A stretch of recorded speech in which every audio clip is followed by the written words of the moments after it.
बिस्मिल्लाहिर्रहमानिर्रहीम। अस्सलाम वालेकुम स्टूडेंट्स, वेलकम करता हूं आपको अपने YouTube channel study abroad with Arbaz में। आज की वीडियो में हम बात करेंगे एक और गोल्डन अपॉर्चुनिटी के बारे में। साउथ कोरिया में आपको फ्री मास्टर या पीएचडी करने का मौका मिल रहा है। जीआईएसटी स्कॉलरशिप 2026 आपको फुल ट्यूशन फीस के साथ साथ monthly stipend, free flight ticket और इसके अलावा आपको हेल्थ इंश्योरेंस भी प्रोवाइड कर रही है और इसके साथ साथ आपको साउथ कोरिया जाने का भी मौका मिल रहा है। आज की वीडियो में मैं आपको बताऊंगा कि कैसे आप स्टेप बाय स्टेप यहाँ पर अप्लाई कर सकते हैं, इसका क्या एलिजिबिलिटी क्राइटेरिया, कौन कौन से रिक्वायर्ड डॉक्यूमेंट्स हैं और यहाँ पर कौन कौन से प्रोग्राम्स ऑफर हो रहे हैं। तो आपने वीडियो को लास्ट तक देखना है और अभी तक YouTube channel study abroad with Arbaz को सब्सक्राइब नहीं किया तो काइंडली इसे सब्सक्राइब करें और व्हाट्सएप चैनल को भी लाजमी फॉलो करें ताकि आप लेटेस्ट अपॉर्चुनिटी को मिस ना करें। स्टूडेंट्स, चलते हैं अपनी वीडियो की तरफ। उससे पहले अगर आप यूट्यूब चैनल पर नए हैं तो अभी तक आपने इन वीडियोस को नहीं देखा तो काइंडली आप इन वीडियोस को भी लाजमी देखें जो कि लेटेस्ट हैं। GIST scholarship in South Korea 2026 इस टाइटल का नाम है। होस्ट कंट्री आपकी साउथ कोरिया है।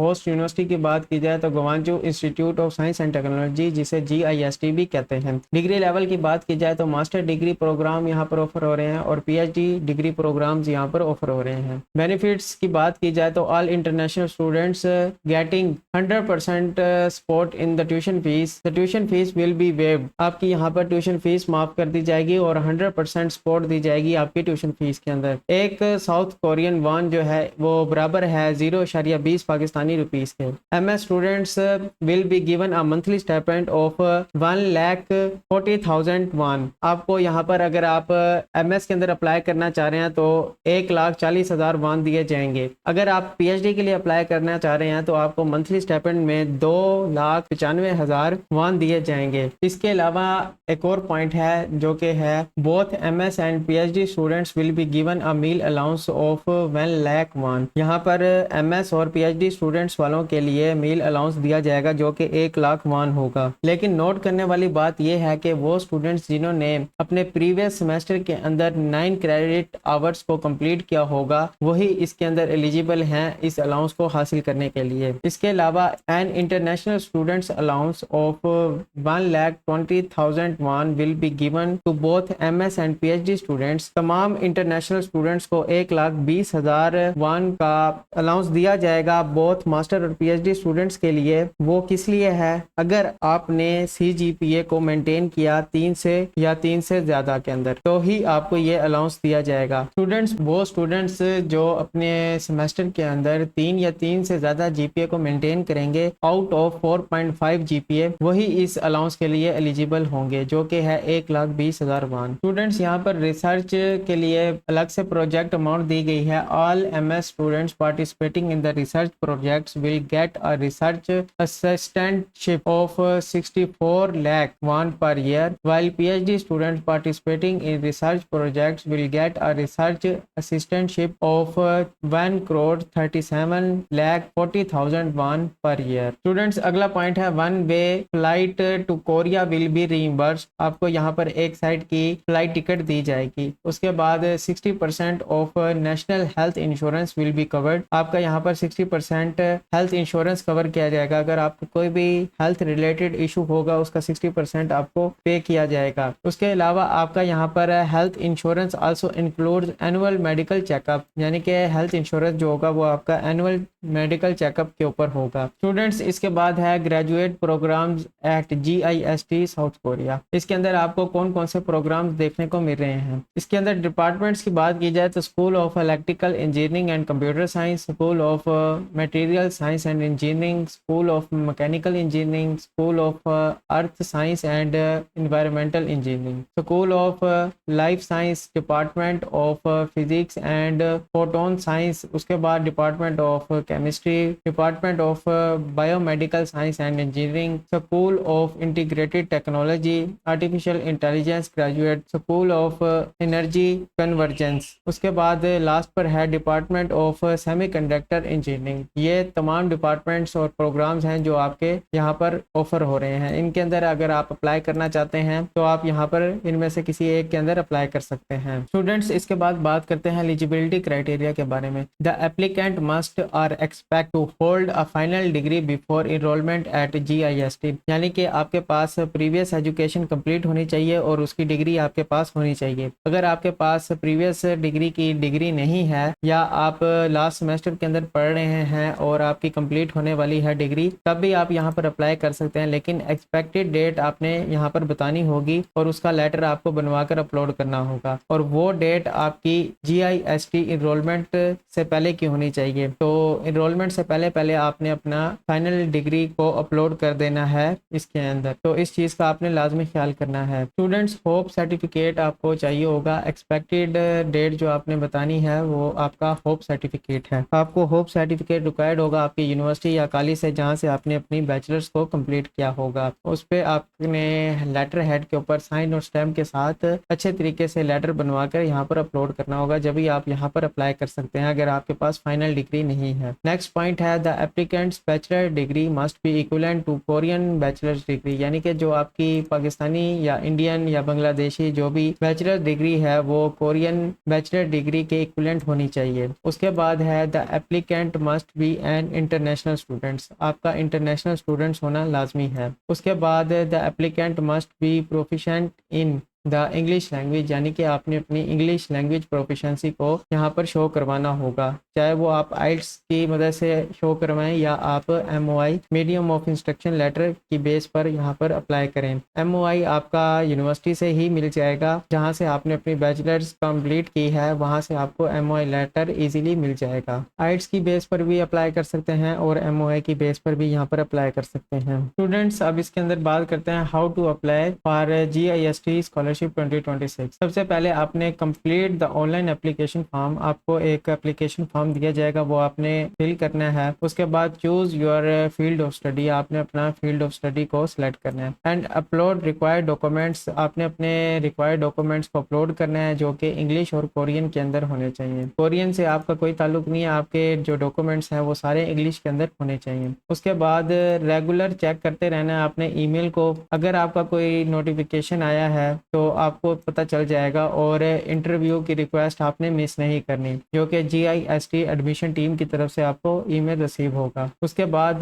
तीसरा पॉइंट है you will receive an email with your admission result, आपको ईमेल रिसीव होगा आपके एडमिशन रिजल्ट के ऊपर, या आपको ये बताया जाएगा कि आपकी एक्सेप्टेंस आई है या रिजेक्शन। तो आपने अपने ईमेल को लाजमी चेक करते रहना है। उससे पहले आपको यहाँ पर एक और बात का ख्याल करना है, आपने डेडलाइन से पहले यहाँ पर अप्लाई कर देना है। उसके बाद submit the necessary enrolment documents and pay the matriculation fee by the registration deadline to confirm your place. यहाँ पर अब एक ट्रिक ये है कि यहाँ पर आपको रजिस्ट्रेशन फीस देनी होगी जो कि मैट्रिकुलेशन फीस है, ये आपको अप्लाई करते वक्त नहीं देनी। जब आपकी सीट कंफर्म हो जाएगी, आपको एक्सेप्टेंस लेटर मिल जाएगा, तब आपको यहाँ पर अमाउंट को पे करना है। लेकिन उसको भी किस तरीके से एग्जाम्प्ट करना है मैं आपको वीडियो के अंदर बताऊंगा, तो आपने वीडियो को लास्ट तक देखना है। आपकी ये फीस भी माफ हो जाएगी, यानी कि यहाँ पर आपको ये फीस भी अदा नहीं करनी पड़ेगी। उसके बाद सेंड वेरीफाइड एकेडमिक सर्टिफिकेट, जो कि आपके जितने भी एकेडमिक सर्टिफिकेट हैं वो अपोस्टाइल होने चाहिए, तो इस चीज़ का आपने लाजमी ख्याल करना है। Within 10 days of enrolment, यानी कि आपने 10 दिन के अंदर अंदर अपने डॉक्यूमेंट्स को यहाँ पर अपलोड करना होगा इनके ईमेल एड्रेस के ऊपर, जो कि अपोस्टाइल होने चाहिए। अप्लाई करते वक्त आपको अपोस्टाइल की ज़रूरत नहीं है, लेकिन जब आपकी इनरोलमेंट हो जाएगी आपको कंफर्म कर दिया जाएगा कि आपको स्कॉलरशिप दे दी गई है, तो इनरोलमेंट के 10 दिन के अंदर अंदर आपको अपोस्टाइल डॉक्यूमेंट्स या अपोस्टाइल वर्जन एजुकेशनल डॉक्यूमेंट्स आपको यहाँ पर अपलोड करने होंगे। स्टूडेंट्स अगर आपके डॉक्यूमेंट्स पहले से अपोस्टाइल हैं तो वेल एंड गुड, अगर आपके अपोस्टाइल नहीं है तो मैं आपको सजेस्ट करूंगा कि आप सिंपल वे में अप्लाई करें। उसके बाद जब आपके एप्लीकेशन सबमिट हो जाएगी तो इसके साथ साथ आप अपोस्टाइल का भी प्रोसेस स्टार्ट कर दें, क्योंकि अपोस्टाइल एक दफ़ा आपका हो गया डॉक्यूमेंट्स तो वो जितने भी कंट्रीज़ हैं तकरीबन 120 से ज़्यादा कंट्रीज़ उसको एक्सेप्ट करते हैं अपोस्टाइल वर्जन को। आपकी किसी किस्म की फ़ीस ज़ाया नहीं होगी, आप फिर बाद में कहीं और भी अप्लाई कर सकेंगे, तो इस चीज़ की आपने टेंशन नहीं लेनी। उसके बाद obtain a study visa from Korean embassy using the certificate of admission, जो आपको सर्टिफिकेट ऑफ एडमिशन दिया जाएगा उसकी बेस पर आप कोरियन स्टडी वीज़ा अप्लाई कर सकें। मिलेंगे। स्टूडेंट्स, अब बात करते हैं documents required for GIST scholarship. GIST scholarship के लिए कौन कौन से डॉक्यूमेंट्स रिक्वायर्ड हैं? All educational official degrees and transcripts are required, apostille is preferred or even notarised copies are acceptable. यानी कि ऑल एजुकेशनल डॉक्यूमेंट्स आपको रिक्वायर्ड होंगे, आपकी प्रीवियस डिग्रीज और ट्रांसक्रिप्ट्स। आपको अपोस्टाइल का कहा जा रहा है, अगर आपके पास अपोस्टाइल है तो वेल एंड गुड, अगर आपके पास अपोस्टाइल नहीं है तो आप नोटराइज कॉपी भी अपलोड कर सकते हैं। अब एक चीज़ का ख्याल कीजिएगा कि जो आपकी ओरिजिनल डिग्रीज और ट्रांसक्रिप्ट होती हैं उसको नोटराइज नहीं करवाना होता, उनकी फोटो कॉपीज को आपने नोटराइज करवाना होता है। आप ऐसा कर सकते हैं, आप उसका कलर प्रिंट लेकर स्कैन करवा कर कलर प्रिंट लें और उसको नोटराइज कराकर अपलोड कर दें। तो इस चीज़ का आपने लाजमी ख्याल करना है। उसके बाद दूसरा पॉइंट है 2 letters of recommendation must have the sign and stamp of the recommenders. आपके पास 2 रिकमेंडेशन लेटर चाहिए जो कि साइन और स्टैम्प के साथ होने चाहिए। ये आपको प्रीवियस यूनिवर्सिटी के प्रोफेसर से आपको मिलेगा, तो इस चीज़ का आपने ख्याल करना है। उनसे आपने रिक्वेस्ट करनी है कि आपको 2 रिकमेंडेशन लेटर बना दें। 2 रिकमेंडेशन लेटर आपने 2 प्रोफेसर से बनवाने हैं अलग अलग, तो इस चीज़ का आपने ख्याल करना है। स्टूडेंट्स, अगला पॉइंट है कि the recommenders do not have to submit the letters independently. Students, यहाँ पर आपको बताया जा रहा है the recommenders do not have to send the letters independently, यानी कि उनको अलग से यहाँ पर लेटर सेंड करने की ज़रूरत नहीं। उसके बाद अगला पॉइंट है ऑफिशियल इंग्लिश लैंग्वेज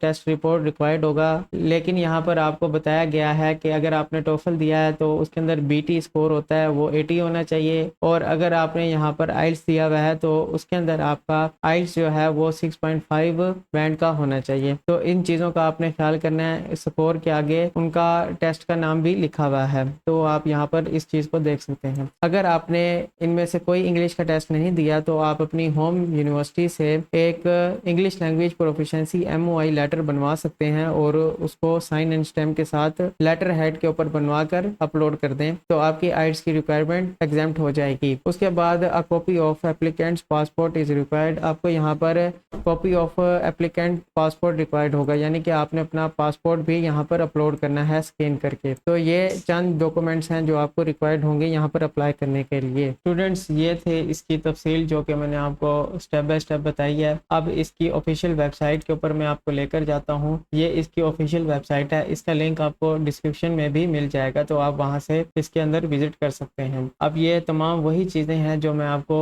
यहाँ पर बता चुका हूँ स्टेप बाय स्टेप, तो आप यहाँ पर इसको देख सकते हैं। इसके अंदर आप खुद से अगर पढ़ना चाहें तो आके पढ़ सकते हैं। ये सारी वही चीज़ें हैं जो मैं आपको पहले बता चुका हूँ। अब बात करते हैं कि आपने जो फ़ीस अदा करनी है जब आपको यहाँ पर एडमिशन लेटर मिल जाएगा, तो उसको आपने किस तरीके से एग्जाम्प्ट करवाना है, तो उसके बारे में हम बात करते हैं। स्टूडेंट्स, उसके लिए आपने सिंपली होम पेज के ऊपर क्लिक करना है। जैसे ही आप होम पेज के ऊपर क्लिक करेंगे तो आपके सामने होम पेज ओपन हो जाएगा। स्टूडेंट्स, मेरे सामने ये होम पेज ओपन हो चुका है GIST इंटरनेशनल एडमिशन का। अब आपने यहाँ पर राइट हैंड के ऊपर देखना है, रिक्वायर्ड डॉक्यूमेंट्स का आपको एक लिंक देखने को मिल रहा है, आपने इसके ऊपर क्लिक कर देना है। जैसे ही आप रिक्वायर्ड डॉक्यूमेंट्स के ऊपर क्लिक करेंगे, अब आपके पास यहाँ पर रिक्वायर्ड डॉक्यूमेंट्स की लिस्ट आ गई है। अब आपने नीचे स्क्रॉल डाउन करना है। नीचे स्क्रॉल डाउन करने के बाद आपके पास यहाँ पर डिफरेंट से डॉक्यूमेंट्स देखने को मिलेंगे। अब आपको यहाँ पर letter of recommendation for matriculation fee waiver, आपने इस लेटर को डाउनलोड कर लेना है। जैसे ही आप इसके ऊपर डाउनलोड के ऊपर क्लिक करेंगे तो इस वेबसाइट का, इस वेब पेज का लिंक जो है मैं आपको डिस्क्रिप्शन में भी दे दूंगा ताकि आप डायरेक्ट यहाँ पर आ सकें। तो जैसे ये डाउनलोड होता है फिर मैं आपको ये दिखाता हूँ लेटर। स्टूडेंट्स, मेरे पास ये letter of recommendation for matriculation fee waivers का फॉर्म डाउनलोड हो चुका है, या लेटर कह लें, तो उसको मैंने डाउनलोड कर लिया। मैं इसको ओपन करके दिखाता हूँ। ये मेरे पास ओपन हुआ हुआ है, ये है letter of recommendation for the matriculation fee waivers. अब आपने इसको फिल करना है। आपने अपना यहाँ नाम, नेशनैलिटी, उसके बाद आपने जिस प्रोग्राम के लिए अप्लाई करा है वो उसके ऊपर टिक कर दें। उसके बाद आपने यहाँ पर why should this applicant be exempted for paying the matriculation fees, तो आपने ये अपने HOD यानी कि हेड ऑफ डिपार्टमेंट के प्रोफेसर से फिल करवा कर यहाँ पर अपना name, title, university, phone number, email address ये लिखवा कर साइन करने और डेट लिखना है। इस तरीके से आपका ये matriculation fee waiver form fill हो जाएगा। आप इसको इलेक्ट्रिकली भी फिल आउट कर सकते हैं या फिर आप इसको मैनुअल भी लिखवा कर साइन करवा कर अपलोड कर सकते हैं। ये अब आपकी अपनी मर्जी है। तो इस तरीके से आप यहाँ पर अपना मैट्रिकुलेशन फॉर्म डाउनलोड करके फीस को एग्जाम करवा सकते हैं। अब ये जो ऊपर वाला फॉर्म है ये ओनली फॉर GIST ग्रेजुएट्स। अगर आपने GIST ग्रेजुएट्स यानी कि इन्हीं की यूनिवर्सिटी से बैचलर्स को कंप्लीट किया है तब आप एक और एडिशनल फॉर्म को अपलोड करेंगे एप्लीकेशन सबमिट करते वक्त, जो कि आपके केस में नहीं है, तो आपने इसको अपलोड नहीं करना। बाकी तमाम वही चीज़ें हैं जो कि मैं आपको पहले बता चुका हूँ कि आपको कौन कौन से डॉक्यूमेंट्स रिक्वायर्ड हैं और आपको 2 प्रोफेसर से रिकमेंडेशन लेटर चाहिए होंगे। सारी चीज़ें वही हैं जो मैं आपको पहले बता चुका हूँ। स्टूडेंट्स, इसके बाद अगर बात की जाए इसकी शेड्यूल के बारे में, तो आप इसके ऊपर क्लिक करेंगे शेड्यूल के ऊपर, तो यहाँ पर आपको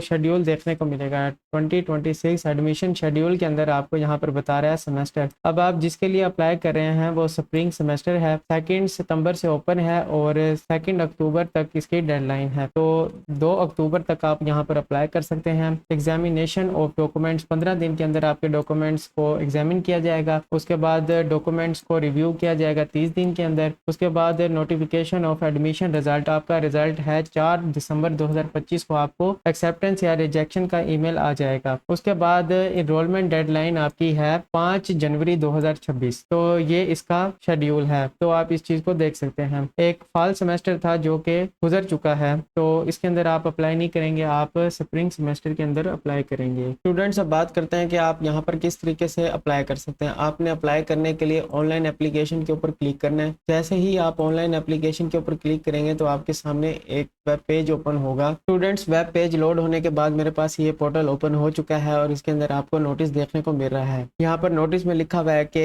आपने 2 अक्टूबर से पहले अपने तमाम डॉक्यूमेंट्स को यहाँ पर अपलोड कर देना है, सबमिट कर देना है, इंक्लूडिंग लेटर्स ऑफ रिकमेंडेशन। तो आपने इस चीज़ का ख्याल करना है। आप इसको पढ़ भी सकते हैं अच्छे तरीके से। उसके बाद आपने यहाँ पर इसको क्रॉस कर देना है। जैसे ही आप क्रॉस करेंगे आपके सामने यहाँ पर लॉगिन डिटेल्स का पूछ रहा है। आपने ईमेल एड्रेस और पासवर्ड डाल के लॉगिन करना है अगर आपके पास ऑलरेडी अकाउंट है। अगर आपके पास ऑलरेडी अकाउंट नहीं है तो आपने ईमेल एड्रेस और पासवर्ड डालने के बाद अप्लाई साइन अप के ऊपर क्लिक कर देना है। स्टूडेंट्स, यहाँ पर मैंने अपनी डिटेल्स डाल दी हैं, ईमेल एड्रेस और पासवर्ड, और उसके बाद अब हम अप्लाई साइन अप के ऊपर क्लिक करेंगे। जैसे ही आप अप्लाई साइन अप के ऊपर क्लिक करेंगे ये थोड़ा सा लोड करेगा। लोड करने के बाद यहाँ पर आपका अकाउंट क्रिएट करेगा। अब आपने यहाँ पर अपना सर नेम जो कि है फैमिली नेम, उसके बाद गिवन नेम, फर्स्ट नेम, यानी कि आपने अपना पासपोर्ट से देख के लास्ट नेम और फर्स्ट नेम यहाँ पर एंटर कर देने। उसके बाद जो जिसके आगे ये रेड स्टेरिक है वो कंपलसरी फील्ड है और जिसके आगे रेड स्टेरिक नहीं है वो कंपलसरी फील्ड नहीं है। तो इस तरीके से आपने अपना सारा यहाँ पर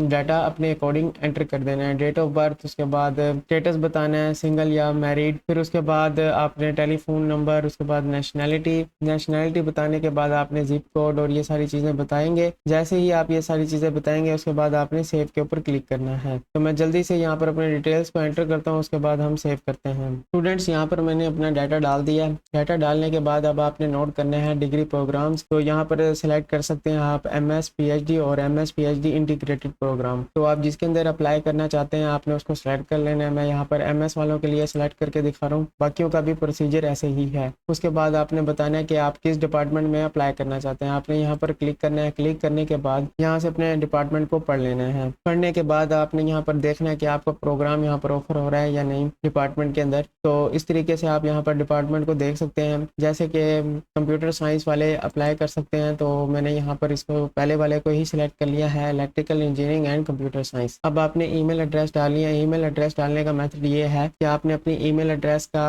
@ से पहले वाला हिस्सा यहाँ पर डालना है और @ के बाद gmail.com जो होता है वो आपने इस साइड पर डालना है। तो इस तरीके से आपने अपना यहाँ पर ईमेल एड्रेस डालना है। उसके बाद पासवर्ड डाल देना है। पासवर्ड डालने के बाद अब आप इससे यहाँ पर पूछ रहा है एक लेबोरेटरी के बारे में जहाँ आप काम करना चाहते हैं। सिर्फ आपने एक नाम बताना है जिस प्रोफेसर के साथ आप काम करना चाहते हैं। तो इसको किस तरीके से सर्च आउट करना है इसका मेथड भी मैं आपको भी बताता हूँ। स्टूडेंट्स, अब बात करते हैं कि आप अपने फेवरेट डिपार्टमेंट की लैब को किस तरीके से फाइंड आउट कर सकते हैं। आपने न्यू टैब ओपन करना है और उसके बाद यहाँ पर आने के बाद गूगल पर GIST Korea department computer science faculty या जिस डिपार्टमेंट के अंदर आप अप्लाई करना चाहते हैं उसका नाम लिखें और यहाँ पर एंटर कर दें। जैसे ही आप एंटर करेंगे आपके सामने ये फर्स्ट पेज ओपन होगा, आपने इसको ओपन करना है। जैसे ही आप इसको ओपन करेंगे तो आपके सामने ये वेब पेज ओपन हो जाएगा। अब ये मैंने पहले से लोड कर रखा था ताकि टाइम बचे। तो उसके बाद आपको यहाँ पर डिफरेंट प्रोफेसर्स के नाम देखने को मिलेंगे। इसका लिंक मैं आपको डिस्क्रिप्शन में भी दे दूंगा ताकि आपको कोई टेंशन ना हो। तो अब आप यहाँ पर अपने लैब का नाम देख सकते हैं जिसके अंदर आप काम करना चाहते हैं। जैसे कि मैं यहाँ पर एक लैब है, इसको सिलेक्ट कर लेता हूँ, AI सेमीकंडक्टर लैब। तो मैंने इसको कॉपी करना है। कॉपी करने के बाद अपने यहाँ पर एप्लीकेशन पर आना है और यहाँ पर आने के बाद इसको पेस्ट कर देना है। यहाँ पर अब मेरा लैब का नाम आ गया है। एक कंपलसरी है, अगर आप चाहें तो दूसरे के अंदर भी ऐड कर सकते हैं, लेकिन एक कंपलसरी है। सिर्फ आपने इसको नाम बताना है और यहाँ पर सेव के ऊपर क्लिक कर देना है। स्टूडेंट, सेव करने से पहले मैं आपको बता रहा हूँ कि मैंने यहाँ पर दो फील्ड्स जो हैं वो छोड़ दी हैं, पर्सनल इंफॉर्मेशन वाली और प्राइवेसी पॉलिसी वाली। तो ये सिर्फ आपको दिखाने के लिए, जब आप सेव के ऊपर क्लिक करेंगे, जब तक आप इसके ऊपर टिक नहीं करेंगे तब तक आपका अकाउंट क्रिएट नहीं होगा। मैं आपको करके दिखाता हूँ। सेव के ऊपर मैं क्लिक कर रहा हूँ। जैसे ही आप सेव के ऊपर क्लिक करेंगे पूछेगा do you want to save. मैं ओके के ऊपर क्लिक करूंगा। वो आपसे पूछ रहा है कि personal information and usages agreement is a required field. तो आपने ओके के ऊपर क्लिक करना है और इसको लाजमी टिक आउट करना है। उसके बाद यहाँ पर एक और एरर आएगा प्राइवेसी पॉलिसी का। जैसे मैं सेव के ऊपर क्लिक करता हूँ तो वो पूछ रहा है do you want to save. मैं ओके करूँगा और फिर वो आपसे पूछ रहा है कि आपने please click and read privacy policy. आपने ओके के ऊपर क्लिक करना है और इसको लाजमी आपने रीड आउट करना है। मैंने इसके ऊपर क्लिक किया है। क्लिक करने के बाद मैं इसको चेक के ऊपर क्लिक कर देता हूँ। जैसे ही आप चेक के ऊपर क्लिक करेंगे, सेव के ऊपर क्लिक करेंगे। सेव के ऊपर क्लिक करने के बाद do you want to save, मैं ओके के ऊपर क्लिक करूंगा। अब आपका ये अकाउंट क्रिएट कर देगा। ये अब आपके सामने आ गया है। तो आप इसको सेव करना चाहें तो सेव कर दें, नहीं तो आप इसको नेवर भी कर सकते हैं।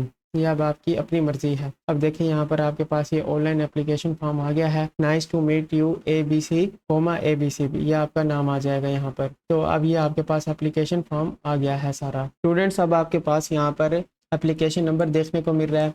उसके बाद यहाँ पर आप नीचे देख सकते हैं। अब आपसे ये यहाँ पर पूछ रहा है कि फाइनल यूनिवर्सिटी ग्रेजुएशन और करंट यूनिवर्सिटी का नाम आपने बताना है जहाँ से आपने ग्रेजुएशन को कंप्लीट किया है, या फिर आप जहाँ से ग्रेजुएशन को कर रहे हैं, यानी कि आप फाइनल ईयर के अंदर हैं, 7वां या 8वां सेमेस्टर है आपका, तो आप यहाँ पर वो बता सकते हैं। उसके बाद आपने यहाँ पर बताना है department which you wish to apply. ये हमने पहले जब अकाउंट क्रिएट कर रहे थे तब यहाँ पर सिलेक्ट कर दिया था। ये सारी चीज़ें वही हैं जो हमने अपने अकाउंट को क्रिएट करते वक्त डाली थी। तो उसके बाद आपने नीचे स्क्रॉल डाउन करना है। अब आपसे यहाँ पर ये पूछ रहा है लैंग्वेज प्रोफिशिएंसी कोरियन। तो आपने यहाँ पर कुछ सेलेक्ट नहीं करना है, इसको एज इट इज़ रहने देना है क्योंकि आपका कोरियन से कोई ताल्लुक नहीं है। उसके बाद आपने यहाँ पर इसको लाजमी सेलेक्ट करना है, application for matriculation fee waiver. आपने इसको टिक कर देना है। टिक करने के बाद यहाँ पर आपने रीज़न लिखनी है कि आप यहाँ पर क्यों मेट्रिकुलेशन फीस वेवर के लिए अप्लाई करना चाह रहे हैं या क्यों एलिजिबल हैं। तो आपने यहाँ पर वो थोड़ा सा बता देना है। चाहे आप ChatGPT का इस्तेमाल करें तो आप यहाँ पर इजीली यहाँ पर लिख सकते हैं।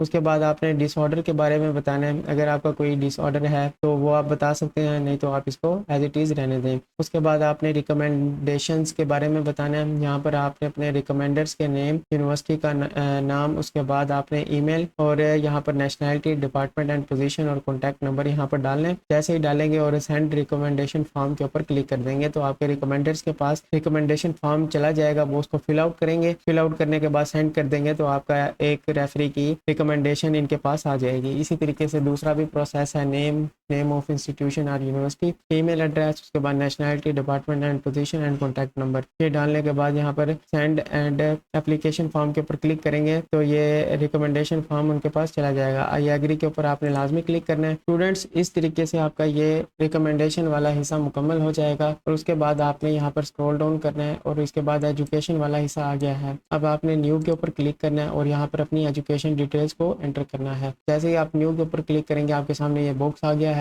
अब आपने क्या करना है, आपने यहाँ पर एडमिशन डेट के बारे में बताना है। आप इसके ऊपर क्लिक करेंगे और यहाँ पर सिलेक्ट करने के बाद कैलेंडर में आपने अपनी अंडर ग्रेजुएट यानी कि बैचलर्स के अंदर कब एडमिशन को लिया था या आपने कब स्टार्ट की थी, तो आपने वो डेट बता देनी है और ग्रेजुएशन डेट आपकी कब तक मुकम्मल हो जाएगी या आपकी कब तक मुकम्मल हो चुकी है, तो उसके बारे में आपने बता देना है। तो यहाँ पर मैंने अपनी स्टार्ट डेट और उसके बाद अपनी ग्रेजुएशन डेट बता दी है। एडमिशन डेट और ग्रेजुएशन डेट बताने के बाद आपने कंट्री के बारे में बताना है आपका कौन सा कंट्री है, तो मैं यहाँ पर पाकिस्तान लिख देता हूँ। फिर उसके बाद आपने यहाँ पर अपने कॉलेज का नाम बताना है कि किस यूनिवर्सिटी या कॉलेज से आपने अपनी डिग्री को मुकम्मल किया है। फिर उसके बाद आपने अपना मेजर बताना है, तो मैं यहाँ पर अपना मेजर बता देता हूँ। फिर उसके बाद आपने यहाँ पर अपनी जीपीए के बारे में बताना है, तो यहाँ पर जीपीए के बारे में बताना है आपने, तो मैं यहाँ पर अपनी जीपीए लिख देता हूँ। तो जीपीए लिखने के बाद आपने यहाँ पर जीपीए रेटिंग क्राइटेरिया बताना है आपका कितना था। तो आमतौर पर 4 होता है, तो 4 तो यहाँ पर शो नहीं हो रहा, तो आप यहाँ पर सिलेक्ट कर सकते हैं। हाँ, यहाँ पर आ गया है 4, तो आप इसको बता सकते हैं कि 3.9 जीपीए है आपकी आउट ऑफ 4। तो उसके बाद आपने यहाँ पर ईटीएस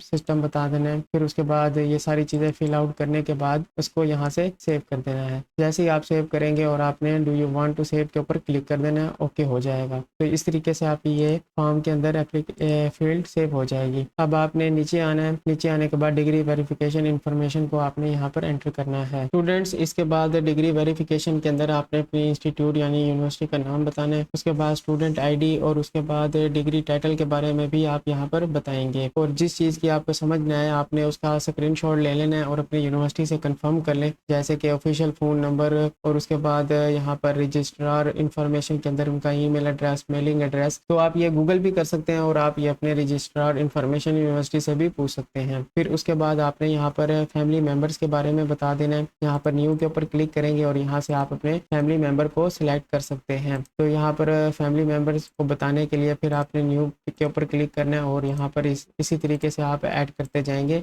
अपने अकॉर्डिंग। तो इस तरीके से आपके पास यहाँ पर ये सारी चीज़ें आएंगी और आपने नेम, एज, उनका सिटी का नाम और ऑक्यूपेशन बता देना है। इस तरीके से आप अपने फैमिली मेंबर्स की डिटेल एंटर कर देंगे। स्टूडेंट्स, इसी तरीके से आपने कैरियर के बारे में बताना है कि इंस्टीट्यूट और कंपनी कहाँ आप काम कर चुके हैं या करेंगे, तो उस हिसाब से आप अपने कैरियर को भी यहाँ पर एक्सप्लेन कर सकते हैं। उसके बाद यहाँ पर आपने इंग्लिश प्रोफिशिएंसी के बारे में बताना है। न्यू के ऊपर क्लिक करेंगे और उसको ऐड कर देंगे और यहाँ से आप एक फील्ड को डिलीट भी कर सकते हैं। इस तरीके से आप फील्ड डिलीट भी कर देंगे। उसके बाद आपने नॉलेज ऑफ मेजर फील्ड के बारे में बताना है। Reason for study in Korea की अचीवमेंट्स आपने लिखने हैं। उसके बाद goal of study and study plan आपने यहाँ पर लिख देना है। उसके बाद एक्शन आफ्टर स्टडी, उसके बाद आपने यहाँ पर सेल्फ इंट्रोडक्शन बताना है। इस तरीके से आप अपनी यहाँ पर चीज़ों को एंटर कर सकते हैं और सेव करते रहें साथ ही साथ। स्टूडेंट्स, डॉक्यूमेंट सबमिशन के अंदर आपने बीएस डिग्री के बारे में बताना है। उसके बाद बीएस ट्रांसक्रिप्ट के बारे में बताना है। अगर आपके पास फाइनल डिग्री नहीं है तो आप प्रोविजनल सर्टिफिकेट या होप सर्टिफिकेट अपनी यूनिवर्सिटी से बनवा कर यहाँ पर अपलोड कर सकते हैं, लेकिन सिर्फ वही स्टूडेंट्स जिनका आखिरी सेमेस्टर चल रहा है, तो इस चीज़ का आपने लाजमी ख्याल करना है। उसके बाद बीएस से ट्रांसक्रिप्ट आपने अपलोड कर देनी है। अगर आपके पास बीएस ट्रांसक्रिप्ट नहीं है तो आप अपने